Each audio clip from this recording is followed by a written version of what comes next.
Black CEO blocked at his own mansion gate. Minutes later, he fires the entire security team. Before we dive into today's story, please press the subscribe button. Also, drop a comment from which city you're watching. We love hearing where our community is tuning in from. Sit back, relax, and enjoy the story. Sir, residents use the main entrance. Service access is restricted. The voice cut through the morning air like shattered glass, crisp, cold, and utterly dismissive. It belonged to a woman in an immaculate white security uniform, her blonde hair pulled back in a severe bun, designer sunglasses perched despite the gentle dawn light filtering through the palm trees. Her name was Victoria Sterling, head of security for the exclusive Malibu Heights estate. She stood at the guard station with military precision, one manicured hand resting on the electronic control panel, the other positioned confidently on her hip. A radio clipped to her belt gleamed like a badge of authority she'd never truly earned. In her mind, the man standing at the ornate iron gate simply didn't belong. He wasn't driving a Bentley or Lamborghini. He wasn't wearing a three-piece suit or carrying a briefcase. He was just there, a black man, mid-50s, athletic build, wearing moisture-wicking Nike gear that clung to his frame from what was clearly the end of a long morning run. No Rolex, no corporate credentials, no visible status symbols. Just presence. Victoria's eyes swept over him once more, her lips curling into something that wasn't quite a smirk, wasn't quite a sneer. I said service entrance is down the hill. You'll need to follow the delivery route. She didn't move. Neither did he. The man, whose name was Daniel Reeves, though Victoria had never bothered to ask, stepped closer to the sensor pad, just close enough for the motion detector to register his proximity. The gate's LED display flashed red. Access denied. Sir, you're not authorized to trigger that sensor, Victoria's voice sharpened. Please step back immediately. I live here, Daniel said simply, his voice carrying the quiet confidence of a man who'd never needed to shout to be heard. A pause stretched between them, just long enough to be deliberately disrespectful. Victoria tilted her head with theatrical confusion, then lifted her radio with practiced authority. Unit 2, I have a male individual attempting unauthorized access at Gate 5. No visible identification. Potentially hostile demeanor. Possible vagrant situation. The word vagrant hung in the air, like smoke from a fire that refused to die. Daniel didn't flinch. His dark eyes scanned the meticulously landscaped grounds, the marble fountain he'd personally selected, the custom wrought iron, work bearing his family's initials, now partially obscured by perfectly trimmed jasmine vines.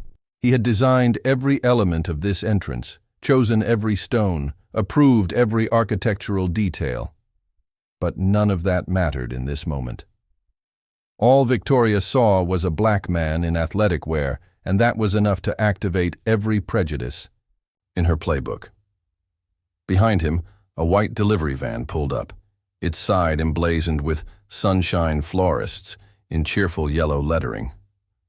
The driver, a young Hispanic man with kind eyes, slowed as he witnessed the standoff, instinctively reaching for his phone. Victoria stepped forward now, her heels clicking against the pristine pavement like a countdown timer. If you're not off. This property in 30 seconds. I'm calling the LAPD.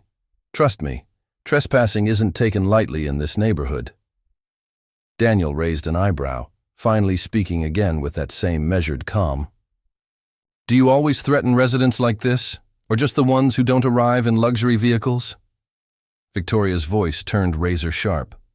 Don't get smart with me. This is a private security matter, and you're escalating the situation. No, Daniel replied, his voice steady as bedrock. You are. From the street corner, the florist's phone was already recording, the gate still locked, but the wheels of justice had just begun to turn. Victoria Sterling didn't just stand her ground. She performed her authority like she was auditioning for a role she'd never truly earned. One heel forward, uniform pressed to perfection, her voice pitched just loud enough for the florist to capture every word. You look lost, sir. This is private property. The gate sensor buzzed again, still flashing. That accusatory red. Daniel hadn't moved, hadn't raised his voice, but his eyes held Victoria's gaze like he'd just activated something in her world that she couldn't see coming. I already told you, he said with infinite patience. I live here. Victoria's laugh was sharp and mirthless. Right. And I moonlight as a fashion model. She tapped her radio again, speaking in exaggerated security code. Unit 4, this is a code blue situation. Repeat. Suspicious individual claiming false residency. Attempting unauthorized pedestrian access without proper vehicle clearance. The codes were fabricated, but her tone was deadly serious. Behind her, 2 additional security officers emerged from the guardhouse. One wore a tactical vest despite the peaceful morning. The other still clutched a stainless steel coffee mug with obvious annoyance. They approached with the slow swagger of men who believed their uniforms gave them power over people like Daniel. What's the situation? The vested officer asked, eyeing Daniel's running attire with barely concealed suspicion.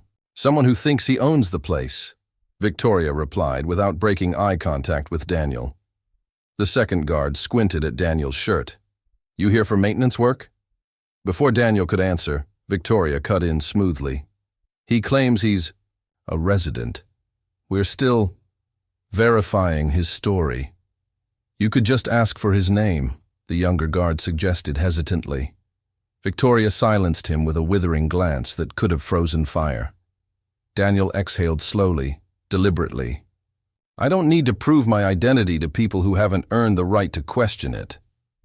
That's when Victoria stepped closer, her voice dropping to a venomous whisper. Listen, sir.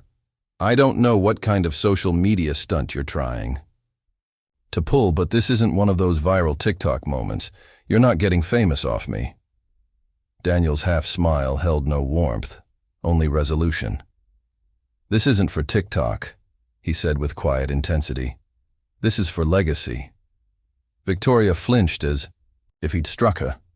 But before she could respond, the florist stepped forward slightly, his voice tentative but clear. Excuse me, ma'am, but I've delivered to this address before. That's Daniel Reeves, right? The tech guy? Victoria spun toward him like a coiled spring. Sir, step back. This doesn't concern you. But it did now, because the name had been spoken, aloud. Daniel Reeves, a name that echoed through Silicon Valley boardrooms, graced the covers of Forbes and Wired, and was whispered with reverence in startup incubators from San Francisco to Austin. But without the designer suit and luxury sedan, it was just another name being dismissed by someone who confused authority with actual power. Victoria smirked with renewed confidence. Daniel Reeves? Please, if you're so important, where's your ID? Your security badge? Your driver? Daniel looked at her for a long moment, then reached into the small pocket of his running shorts and withdrew a phone.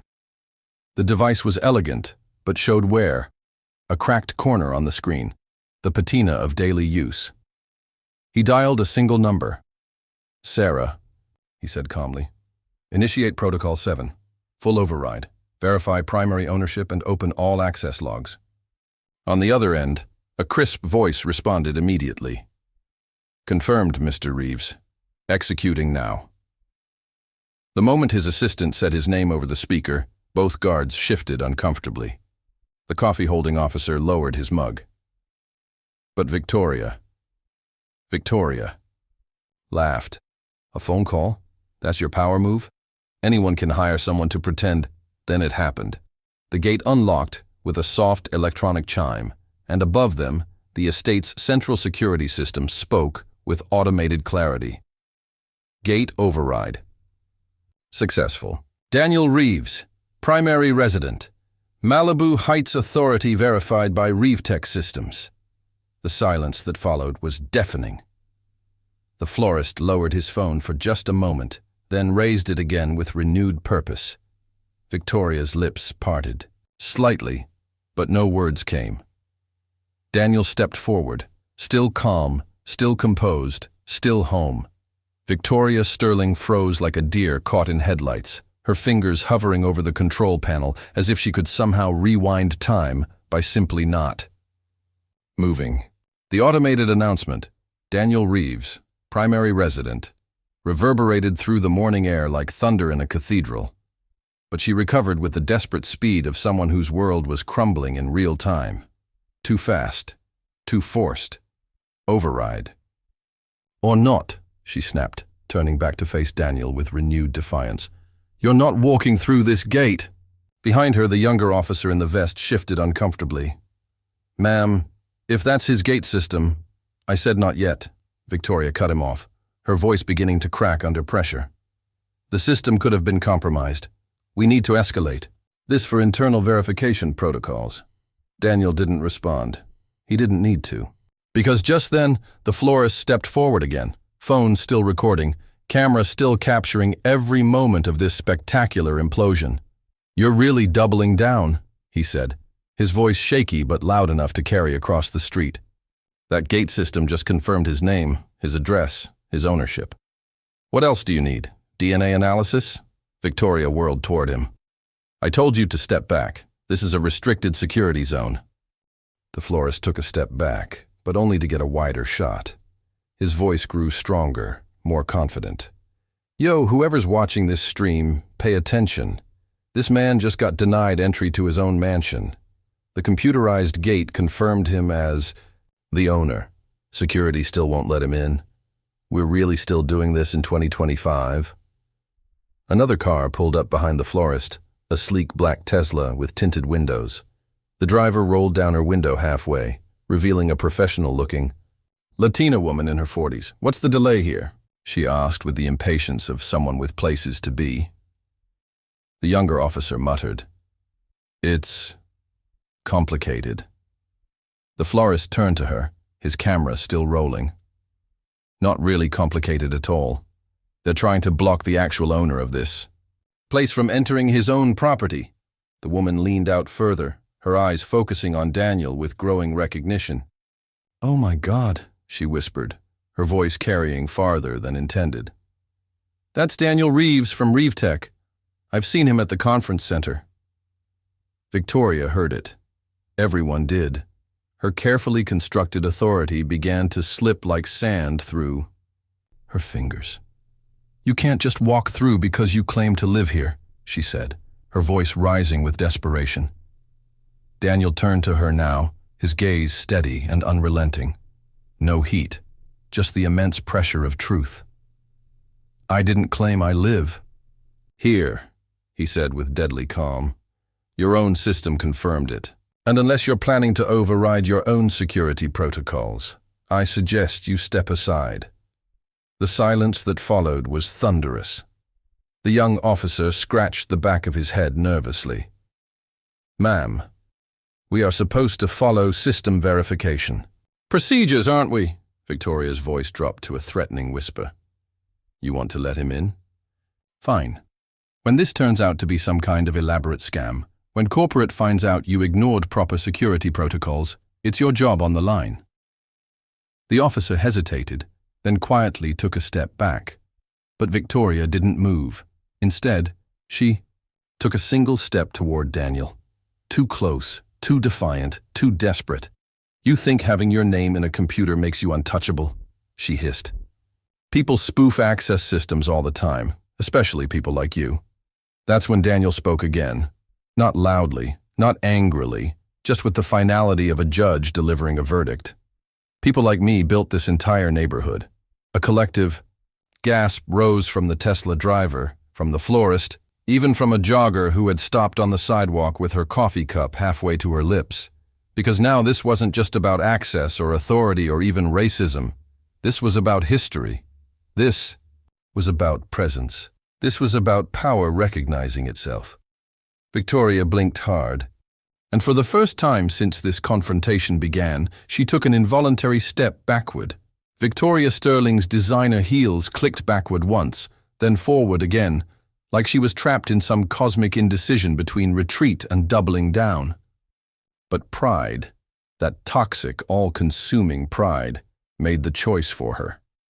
Her jaw tightened with renewed determination. Her hand found her radio again, and this time she pressed it with surgical precision. Unit 7. Immediate response required. Escalation at Gate 5. Possible identity fraud. Notify LAPD dispatch. Request immediate patrol unit. The words came out sharp and calculated, each syllable designed to wound. The morning air itself seemed to shift. Daniel Reeves stood perfectly still, his hands remaining at his sides, fingers relaxed, shoulders square. But something behind his eyes, something colder and more dangerous, finally surfaced. "You just called the police," he said. It wasn't a question. Victoria lifted her chin defiantly. "Yes, because in this neighborhood, we don't tolerate threats to security." "What threat?" the florist called from the sidewalk, his voice gaining strength with each word. The man hasn't moved. He hasn't raised his voice. He's literally just standing there. "Exactly," the Tesla driver echoed, her window now fully down. "He's the victim here, not the aggressor." But Victoria was too far gone now, too deep in her own delusion to admit error. She had crossed a line that couldn't be uncrossed, made a choice that would define not just this moment, but the rest of her career. "You're just another trespasser with a story," she said to Daniel with venomous certainty. "I don't care what—" Some automated voice announced. "If you don't leave these premises immediately, you're going to jail for criminal trespass." Daniel blinked slowly, then reached for his phone again. No anger, just complete control.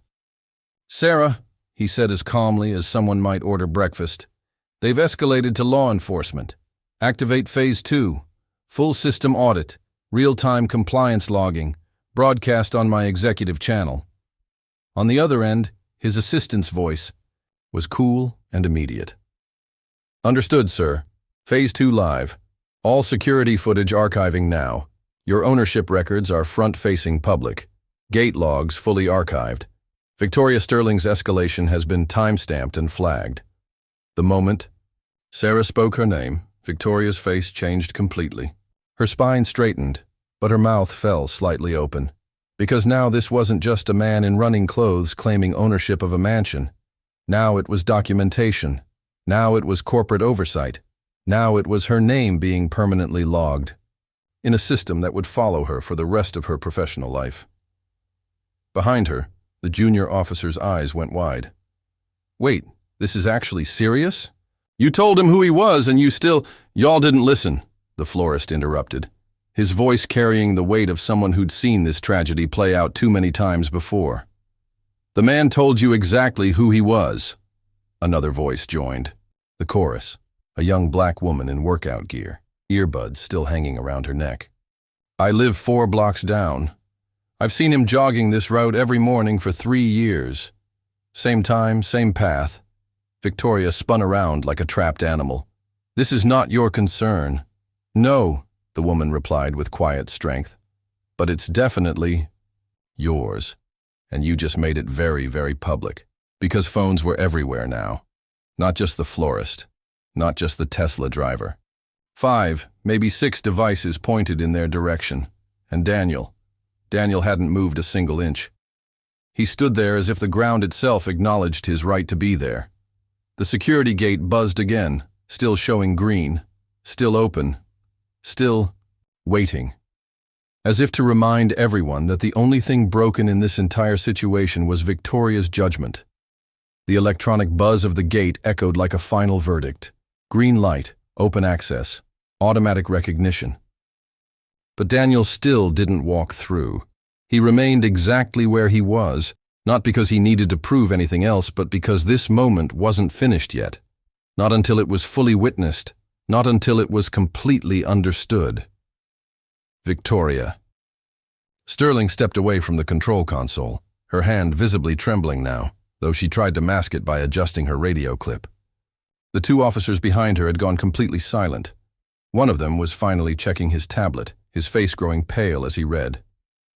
"His name's on the primary deed," he muttered under his breath. "What?" Victoria snapped, spinning toward him. "Daniel Reeves. Registered owner since 2019. primary resident of 3 adjacent parcels. That includes this gate, the main house, and the guest cottage next door. The florist lowered his phone for just a moment, then raised it again with renewed purpose. Hold up. You mean to tell me you called the cops on the actual owner? On the man who literally built this block? Silence stretched like a taut wire ready to snap. Then the Tesla driver spoke again, her voice carrying the weight of recognition. This isn't about security protocols. This is about racism. The word hung in the air and stuck, because everyone present understood they were witnessing something that Daniel had lived through countless times before. The exhausting ritual of being forced to prove his right to exist in spaces he had created, paid for, and owned. Daniel took a step forward. Now, not through the gate, not yet, but closer to Victoria. Just near enough for her to see the depth of experience in his eyes. "Do you know how many times I've been asked to prove I belong somewhere?" he said, his voice quiet, but cutting like a blade through silk. "In my own company boardrooms, in my own office building, in my own home." Victoria couldn't answer. The words were there, somewhere in her throat, but they wouldn't come, he continued, calm and lethal. "You thought that gate gave you power over me, but it only revealed your fear of me. Phones were raised higher. Comments were flying across multiple live streams. The florist's feed had crossed 5,000 viewers. Victoria glanced at one of the screens briefly, seeing her own face frozen in suspicion, caught mid-command, mid-bias. The algorithm was not going to be kind to her. "Unit 7, what's your ETA?" she barked into her radio, desperate for backup that might salvage this catastrophe. No response came, but Sarah's voice broke through again, louder this time, amplified, through Daniel's speakerphone. "Mr. Reeves, LAPD dispatch has been contacted. We've intercepted and redirected the call. Legal team is monitoring in real time. I've flagged Victoria Sterling's employment record. 7 prior complaints filed. None previously escalated. Pattern of behavior noted and documented." Those words hit the morning air like lightning strikes. One guard actually flinched. The other took a deliberate step backward, distancing himself from the unfolding disaster. Victoria's voice cracked for the first time. "You can't just override my authority like this." "You never had authority," Daniel said, his voice holding devastating simplicity. "You had a uniform and a gate, neither of which you actually control." A woman in workout gear spoke louder from the sidewalk. "You don't get to erase a human being just because he didn't dress like your idea of success today." A murmur of agreement rippled through the growing crowd. Daniel looked past Victoria to the glass and steel mansion, the life he had built from nothing. Then he looked back at her. "I'm walking through this gate now," he said quietly. "Not because I need permission, but because I never needed it in the first place." With that simple declaration, he stepped forward, crossing the threshold without fanfare. The entire atmosphere shifted. The air seemed to recognize him. It was no longer a question of who had the right to enter, but a demonstration of who had always belonged. Daniel stood just inside the wrought iron boundary, the morning sunlight, making him look less like a trespasser and more like a returning king. He didn't gloat or smirk. He just was. His presence filled the courtyard. "Did that just happen?" a florist asked, watching the live stream on his phone. He moved like he owned the air itself. Inside the security booth, a younger officer frantically checked his device. "Victoria," he said, his voice now cautious, "you really need to see this." She didn't turn around. "Just say it." The officer read aloud Daniel's credentials. "Daniel Reeves, founder and CEO of ReeveTech Systems, majority shareholder of Westridge Property Management, which owns this entire gated community." Victoria's face went white. "I didn't know," she whispered. "You didn't ask," Daniel said, his voice calm. "You profiled the man who signs the checks that pay your salary." On the live stream, the florist spoke into his phone. "Black CEO locked out of his own mansion by security who thought sweatpants meant suspicious. This is 2025 and this is still happening. Daniel stood perfectly still as his assistant, Sarah, spoke through his phone's earpiece. Mr. Reeves, system override is complete. All security footage from Gate 5 has been archived.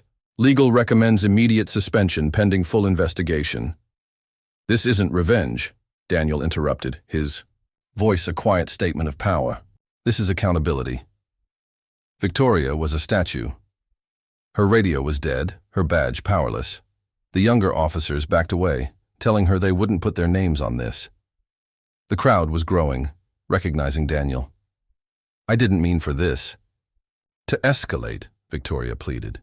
You did everything except listen, Daniel said. You called me a threat before asking a single question. It's standard protocol, she tried to justify. Did I sneak in? He asked. Did I lie? Or did I simply not match the image you had in your mind? Sarah's voice returned. Do you wish to initiate formal termination procedures? Victoria's breath caught. She thought he might show mercy. He didn't. Effective immediately, Daniel said. Victoria Sterling's security credentials are permanently revoked. Terminate all access. The control panel went dark, her radio died, and her badge flashed red. You misused power you never truly possessed, Daniel told her with devastating clarity. And you forgot that people like me don't need to raise our voices to be heard. Applause began to spread through the crowd.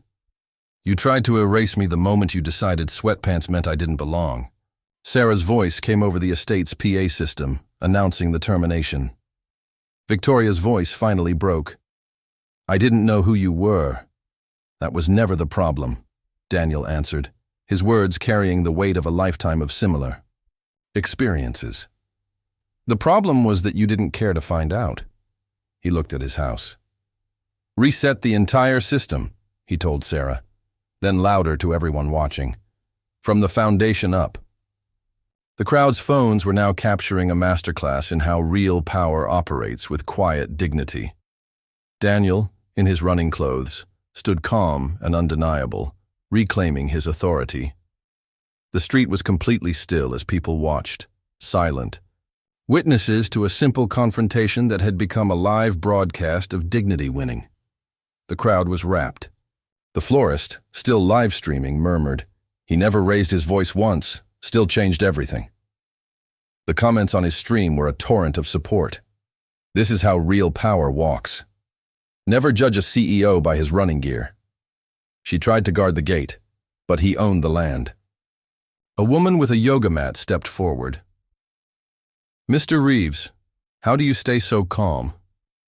Daniel's voice carried across the silent street. Every time someone underestimates me, I learn something valuable about their character. And every time I stay composed, I remember that storms don't shake solid foundations, they just test them. A smile broke through. A teenager called out, "My sister interned at ReevTech. She said you visited every department." Daniel thanked him. Those are the people who keep the real engines running. A Latina mother honked softly and showed her phone, telling him her daughter was watching for a school report on black innovators. Tell her to make sure her own name ends up on those lists too, Daniel said quietly. A collective wow rose from the crowd. This was no longer about Victoria's prejudice. It was about Daniel's resilience. A reporter asked him if he had anything to say to those watching. Daniel looked into the camera. They didn't try to stop me because they knew who I was. They tried to stop me because they thought they knew what I wasn't. And that's exactly why I built what I built.